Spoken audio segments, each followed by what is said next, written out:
Olá pessoal, saudações rubro-negras, começando mais um podcast Confraria Flamengo. Queria falar hoje sobre uma coisa que me chamou a atenção com o título da Espanha e que a gente vem perdendo, nós brasileiros, né? Que é a cultura futebolística. Cultura é um conjunto de hábitos, né? De um determinado local, de um determinado povo. A gente tem a cultura futebolística do futebol. Aqui no Brasil, a gente pode falar até de clubes, né? O nosso time, o Flamengo, tem a cultura de jogar para frente, né? Tem o DNA de atacar, não é um time de jogar na retranca e tal. Então, no futebol também existe essa cultura, né? E nas seleções também. Por que eu estou falando disso? Por causa da Espanha.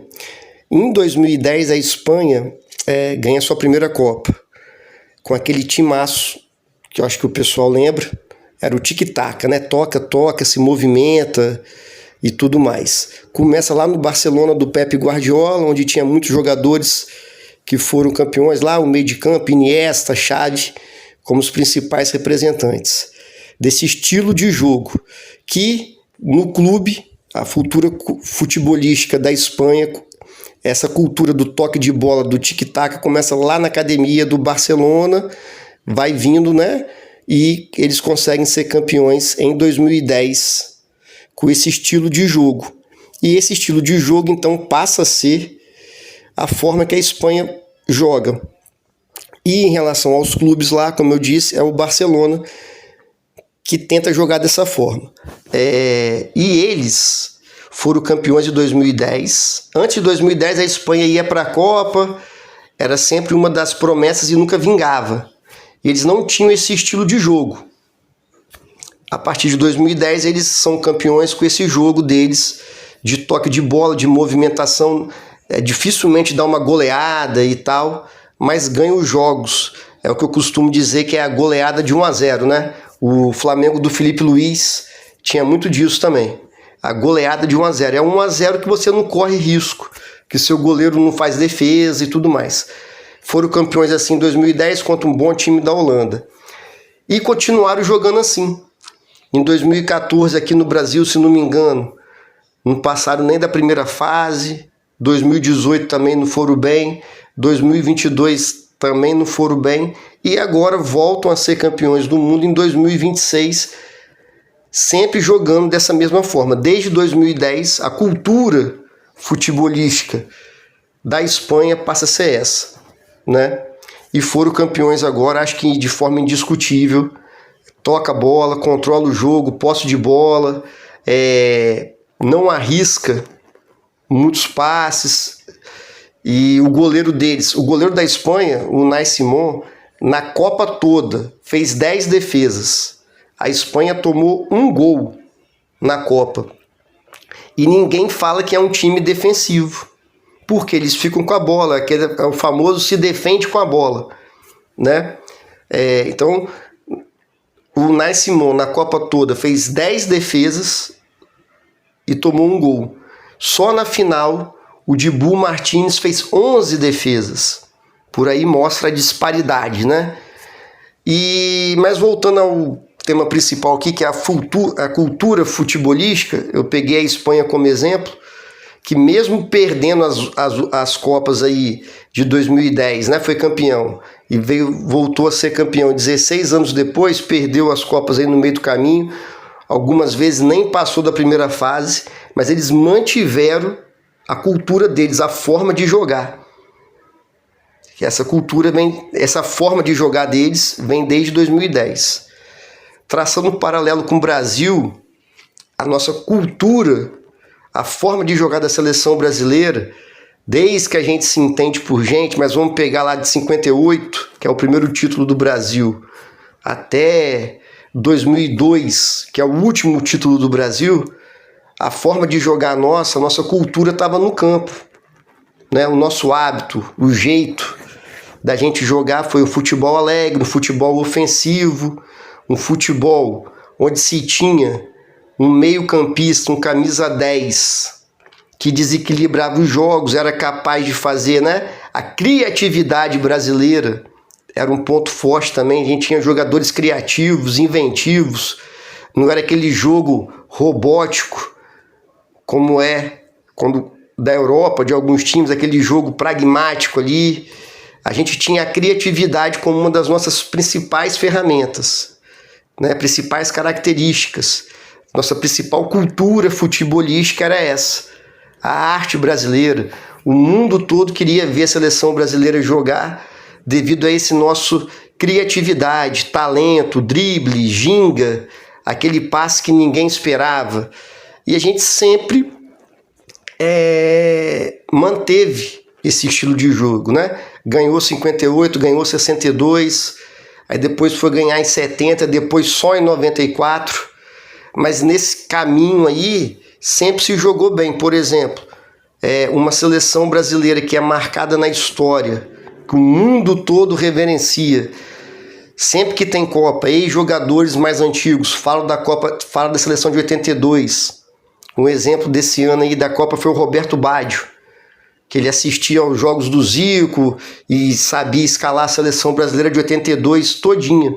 Perdeu para a Itália, porque coisas do futebol, mas o mundo todo fala dessa seleção. Os jogadores dessa seleção aqui, né, são tratados como grandes jogadores. Perderam a Copa num jogo lá, que aí o Paulo Rossi fez 3 gols na gente, enfim. Acho que o Paulo Rossi nunca mais fez 3 gols em nenhum time, era para ter perdido.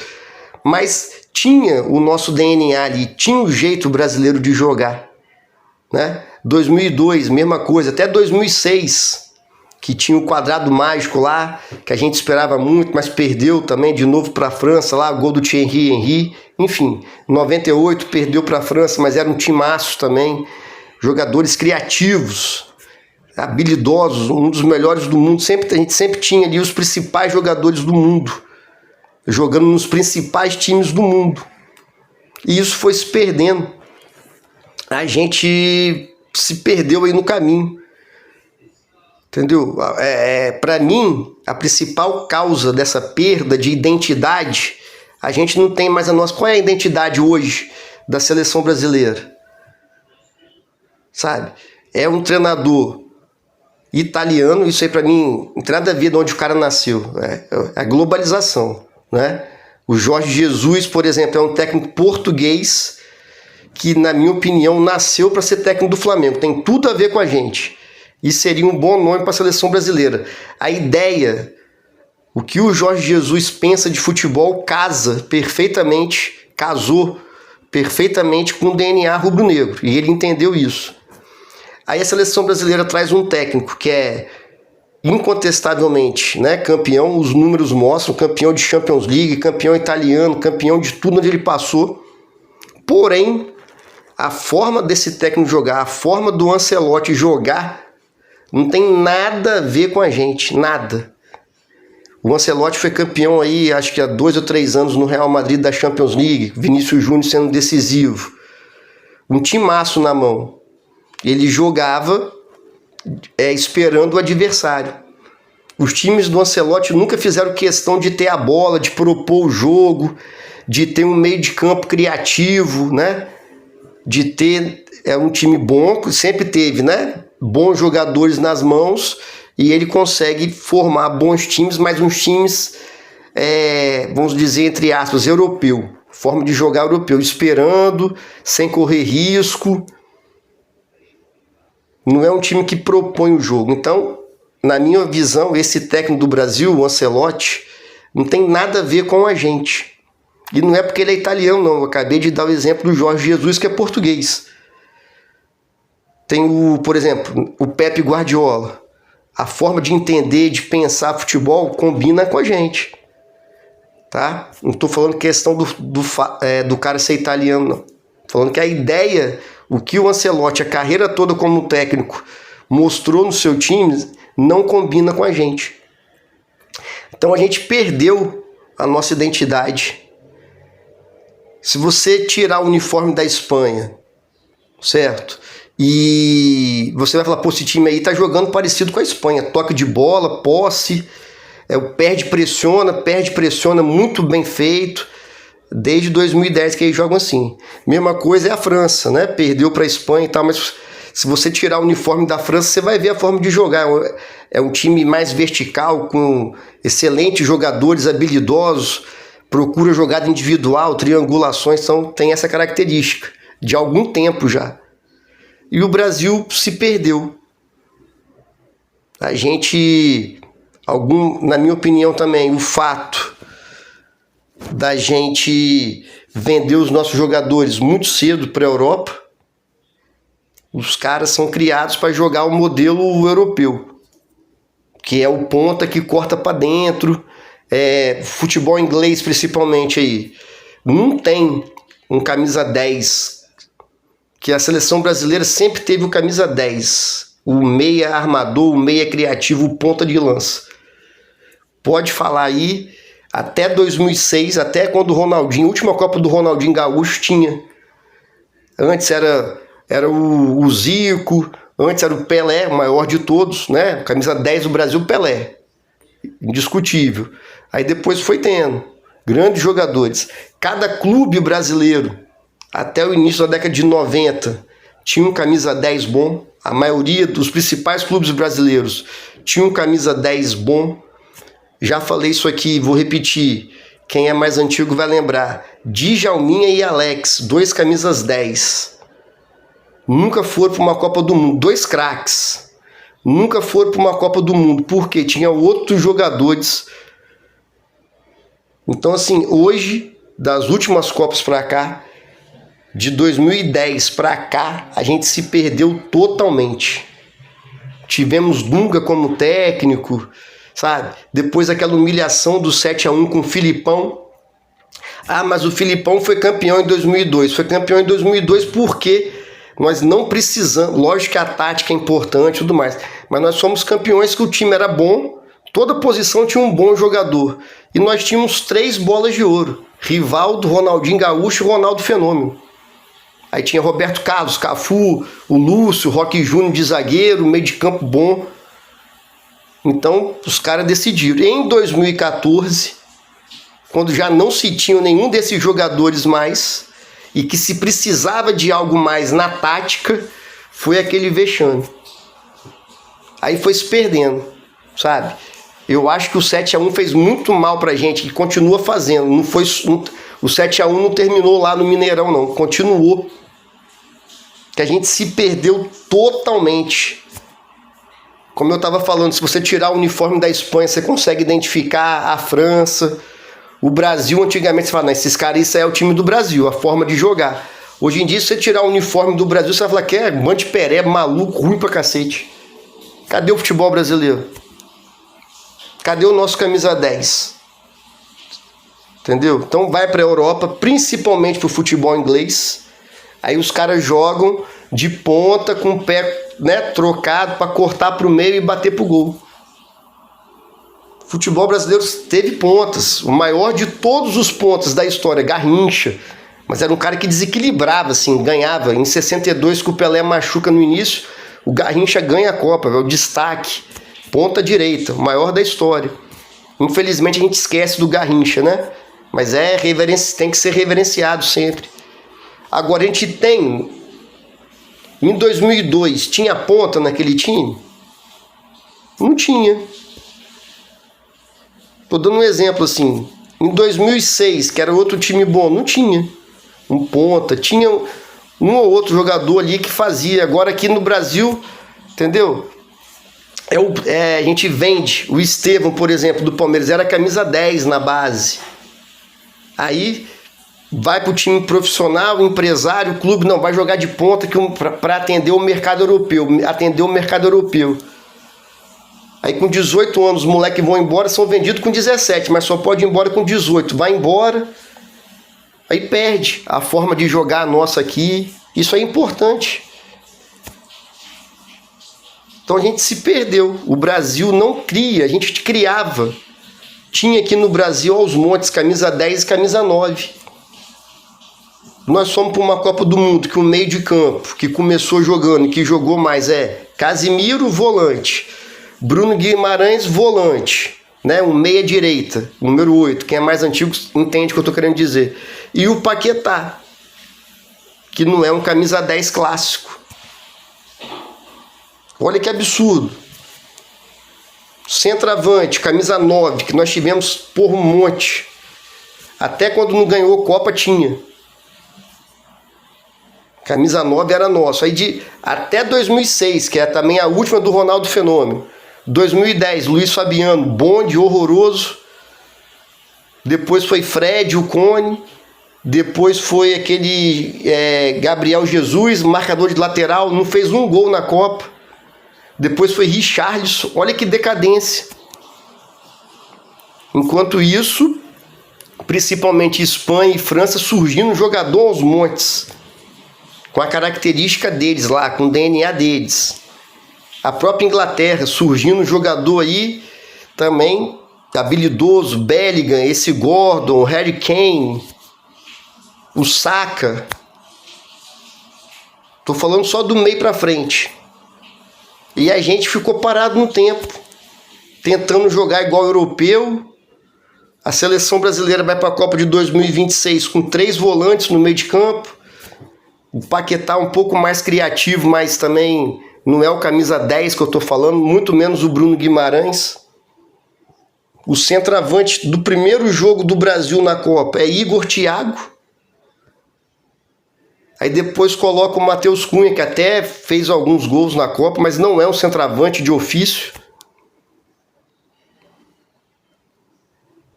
Então, assim, nós estamos totalmente fora do que é o nosso futebol. Não adianta.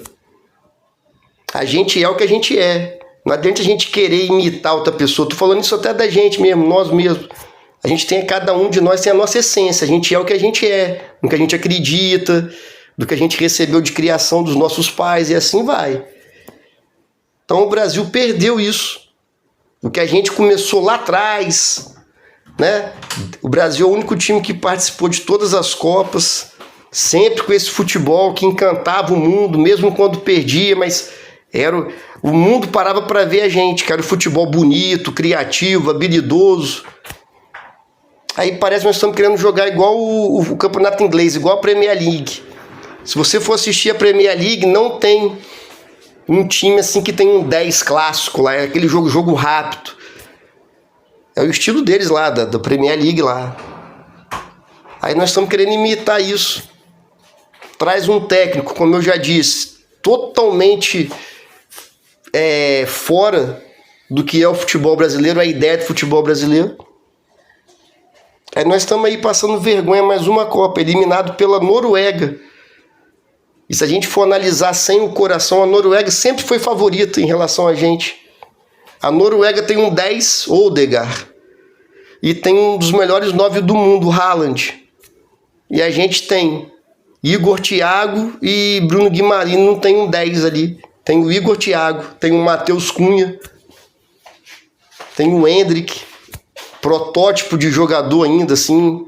A carência é tão grande no Brasil, mas tão grande que a gente, eu não, mas a maioria das pessoas acreditou que o Endrick ia entrar e ia mudar a Copa. Isso é carência de ídolo, de jogador. A gente acredita em qualquer coisa. Quando o desespero é grande, você acredita que o Endrick vai salvar a gente. Pode ser um bom jogador no futuro, tomara que jogue bem para daqui a 4 anos estar na seleção de novo. Mas se a gente olhar para um passado recente, o Endrick nem seria convocado. Mas nesse ano de 2026, eu concordo que ele mereceu ser convocado, porque na minha cabeça até agora eu não consigo entender que a gente achou de que o Endrick ia entrar e ia mudar a Copa. Porque é desespero. Você olha para o banco, você tem Igor Thiago. Aí qualquer um mesmo, você fala, não, qualquer um vai nos salvar. Aí chega no jogo decisivo contra a Noruega, jogo decisivo, a gente tem 35% de posse de bola. Não é o futebol brasileiro. Ter menos posse de bola do que qualquer adversário. E esse adversário sendo a Noruega, então é constrangedor. Então nós estamos no fundo do poço. O futebol brasileiro corre o risco assim de cair lá no ostracismo, sabe? Não vejo salvação. Quem que vai reformular o futebol brasileiro? O presidente da CBF, que eu já falei isso aqui outras vezes, não vou me repetir, mas não vai ser a CBF. Os clubes brasileiros mesmo estão revelando jogadores, já revelamos muito mais. E essa é uma crítica que eu faço até ao nosso time, ao Flamengo. Depois que sai Vinícius Júnior e Paquetá, dois grandes jogadores, indiscutível. O Paquetá até está de volta. Mas quem que o Flamengo revela, assim, porra, de nível de seleção brasileira, de grandes clubes europeus? Quem? É o Wallace Young. Se eu tiver enganado, bota nos comentários aí, corrige. Mas é o Wallace Young que o Flamengo, o grande jogador, não tem. É o Wallace Young, o Lohan preguiçosão, que... Entendeu? O Palmeiras está revelando um pouquinho mais. Revelou Estevão, não jogou a Copa que está machucado. Mas e aí também? Não tem. Qual é o grande jogador aí que o Palmeiras revelou que vai ser vendido diretamente para o Real Madrid, Barcelona,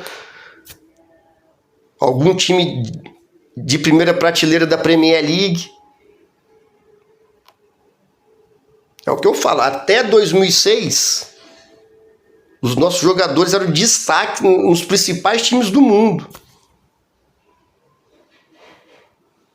O time campeão de 2002 tem 3 bolas de ouro. Rivaldo, Ronaldinho Fenômeno e Ronaldinho Gaúcho. Repito isso. E aí? A gente tem o Vinícius Júnior, para mim, o único que tem nível de campeão do mundo. Já foi bola de ouro, é protagonista no Real Madrid, tem recordes na Champions de gol, assistência lá. E aí? Mas quem? O Casimiro é um aposentado que vai jogar no time do Messi. É o time dos aposentados, lá em Miami. O Bruno Guimarães joga no Newcastle. O Paquetá rodou lá, teve para ir para o Manchester City, tá de volta para o Flamengo, e vai ser muito importante para a gente. Mas não assumiu um protagonismo na Europa, assim, no grande time. O Igor Thiago joga num time pequeno da Inglaterra. Sabe? Aí você tem o Vinícius Júnior, protagonista do Real Madrid, o Matheus Cunha, que está no Manchester United, mal das tabelas, esse ano até fez uma boa campanha, mas não é aquele Manchester United lá do David Beckham, que tinha os melhores jogadores. Então, assim, é constrangedor, velho. Então tem que se... Teria que se fazer toda uma reformulação e voltar a ter o nosso DNA, a nossa forma de jogar. Então eu acho que é uma crise que passa pela seleção brasileira lá em cima, mas também passa pelos nossos clubes. Por que a gente não está revelando mais camisa 10 e camisa 9? Por que a França tem uma porrada de atacante bom? Do meio para frente da França é impressionante. Essa Espanha campeã do mundo aí. Eu estava até falando hoje. Se a Espanha, esse time da Espanha praticamente todo vai jogar a próxima Copa. Tirando o Rodri, acho que só o Rodri que vai estar mais velho, mas até tem condições de ir. Se a Espanha, nesse período de 4 anos, arruma um centroavante bom, um camisa 9 mesmo, finalizador bom, vai ganhar de novo, junto com a França, na minha opinião. Então, assim, é impressionante. A Inglaterra tem um meio de campo bom, que é o Bellingham, um cara que arma o jogo, tem visão, e tem o Harry Kane, que é um dos principais centroavantes. E a gente não tem, o jogo mudou completamente. Antes era o contrário. Mas, enfim, só uma análise que eu fiz e gostaria de compartilhar ao ver. Me lembrou muito, né? Eu acompanhei muito aquela Copa de 2010, aquele time da Espanha, acho que marcou época, né? Foi campeão da Copa, já tinha sido campeão da Eurocopa em 2008, e eu assistia muito o time do Barcelona, lá do Pep Guardiola, onde esse estilo de jogo começou. Eles viram que deu certo e pegaram isso para eles. Então lá, principalmente no Barcelona, desde os 7 anos que os moleques jogam daquele jeito. toca a bola, se movimenta, pá, procura espaço, perdeu, pressiona, virou a identidade do futebol espanhol. Valeu, pessoal, saudações rubro-negras, abraço, até a próxima. Quarta-feira tem jogo do Flamengo e Chapecoense, vamos com tudo.